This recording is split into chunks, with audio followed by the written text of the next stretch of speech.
लोग प्रश्न करते, ऋषि दयानंद जब भारत की भूमि पर उन्होंने पदार्पण किया मथुरा से निकल करके, पहला व्याख्यान आगरा के अंदर दिया था, अगर किसी को याद हो।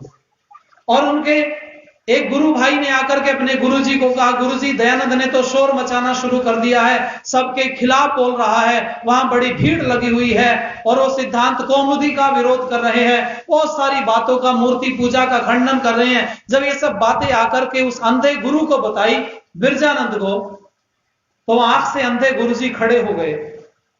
उसको तो लग रहा था, जो शिष्य था उनका, दयानंद का गुरु भाई था, कि गुरुजी सुनेंगे तो आग बबूला हो जाएंगे दयानंद पर, क्योंकि दयानंद से उनको बड़ा स्नेह था। खड़े होकर के गुरुजी ने कहा कि जो तुम बोल रहे हो क्या सत्य बोल रहे हो? बोले हाँ गुरुजी, मैं बिल्कुल सच बोल रहा हूं। तो कहने लगे, आज मेरी इच्छा जो मेरे मन में कुटती रहती थी, आज मेरी इच्छा पूरी हो गई है। जिसका मैं निर्माण करना चाहता था उसका निर्माण हो गया है। अब भारत के अंदर एक बहुत बड़ा बदलाव आएगा। तो गुरु बिरजानंद जी को पहला दिन मुझे याद आता है, मेरे रोंगटे खड़े होते हैं कई बार। दयानंद जब निकले भारत भूमि के ऊपर, वो व्याकरण आदि को पढ़ करके एक नया नौजवान जब भारत की भूमि पर कदम रखा, वो चढ़ती जवानी थी उस दयानंद की। भीड़ में हजारों के बीच जब बोलना शुरू किया, उस समय के आंकड़े बताते हैं इतिहास के कि 144 लोग रोज धर्म परिवर्तन करते थे। याद करो, जो अपने आप को आर्य समाज से अलग मानते हैं, उन लोगों के लिए आज का मेरा व्याख्यान बहुत महत्वपूर्ण होगा। आर्य समाजी तो कहीं ना कहीं सुनते रहते हैं। कितने लोग बताएं मैंने धर्म परिवर्तन करने वाले प्रतिदिन? भारत की जनसंख्या अगर आप देखें तो 25 करोड़ के आसपास थी उस समय, 25 से 30 के बीच में होंगे। उस समय पर 144 लोग रोज धर्म परिवर्तन करते थे, और वो मुसलमान नहीं करते थे, वो ईसाई धर्म परिवर्तन नहीं करते थे, वो अपने आप को हिंदू कहने वाले धर्म परिवर्तन करते थे। एक आंकड़ा नहीं मेरे पास, 234 किताबें, कितनी बताई मैंने, याद करो संख्या। जो लोग अपने इतिहास को भूल जाते हैं वो मिट जाते हैं दुनिया से। यही कारण है कि पूर्वजों के इतिहास सब जगह, ईसाइयों में भी सुनाए जाते हैं, उनकी बाइबल में इतिहास ही भरा पड़ा है, और कुरान शरीफ के अंदर भी तो इतिहास ही, वो सब उनकी बातें हैं, उन्होंने क्या किया, कैसे किया, क्या खाया, क्या पिया, क्या व्यवहार किया, वो सब उसमें लिख दिया। इतिहास को जो भूल जाते हैं वो दुनिया से मिट जाते हैं।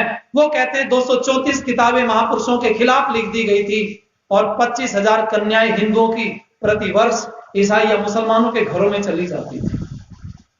फूट फूट कर रोया वो व्यक्ति, जिसके पास हजारों करोड़ की संपत्ति आज की तारीख में, वो छोटे मोटे मांडलिक राजा समझो उनके पिताजी को।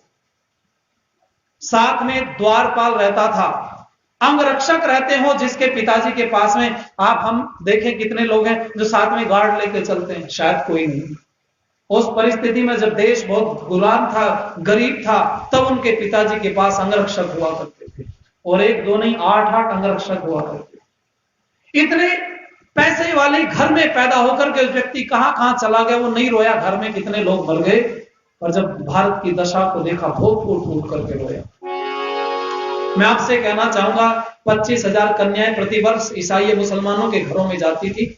स्वामी दयानंद का एक भी उद्देश्य नहीं था। जब गुरुजी के पास से पढ़ करके गए, मैं दावा करता हूं, मैंने उनके जीवन चरित्र को कई बार पढ़ा है, कई विद्वानों के पढ़ा है, उनका कोई उद्देश्य नहीं था कि मैं वेद का भाष्य करूंगा, ना ये उद्देश्य था कि सत्याग्रह प्रकाश लिखूंगा, संस्कार विधि, कोई उद्देश्य ये वाला था ही नहीं।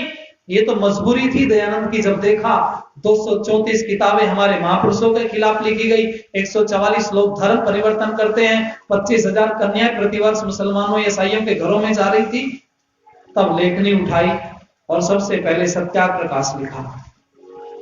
सत्याग्रह प्रकाश के 14 समोल्लास हैं, जो 10 शुरू के समोल्लास हैं वो धर्म की जानकारी है। स्वामी जी ने देखा मेरे धर्म के लोग जानकारी के अभाव में धर्म परिवर्तन कर रहे हैं, इसलिए 10 समोल्लास पढ़ेगा तो जीवन में कभी धर्म परिवर्तन, बोलो जरा, वो धर्म की मान्यता है, क्या मानता है, ये हिंदू सनातन या वैदिक धर्म। बाद के जो 4 समोल्लास है वो 234 किताबों का जवाब था। वो आईना दिखाया दयानंद सरस्वती ने कि तुम हमारे तरफ छींटा कसी करते, अपने गिरेमान में भी कभी झांक करके देखो। वो जो 4 समोल्लास बात गए हैं ना, वो आईना है, अपना चेहरा देखो, पहले अपने गिरेमान में झांको। सत्याग्रह प्रकाश का लिखना हुआ, धर्म परिवर्तन रुक गया और हमारे खिलाफ लेखनी भी रुक गई। मैं आज धन्यवाद करूंगा, कुछ नौजवान मेरे पास कमरे में आए थे, कुछ चर्चा करनी है, उन्होंने बहुत, मुझे बड़ा अच्छा लगा, वो पहली बार आर्य समाज में आए हैं। बहुत सारे नौजवान हैं, हमारे भैया बैठे हैं और फोर्स में हैं, तो मैं नाम नहीं लूंगा चूंकि दूर तक माइक लगा हुआ है। आप उन सारे नौजवानों का ताली बजा करके स्वागत करें। मुझे बहुत अच्छा लगा वो आए आर्य समाज में। आर्य समाज आपका है, आइए। आप जैसे नौजवानों को तो हम ढूंढते फिर रहे हैं। गीत की लाइन सुनो कि अपनी ही निगाहों से हमने अपना ये चमन जलते देखा, अपनी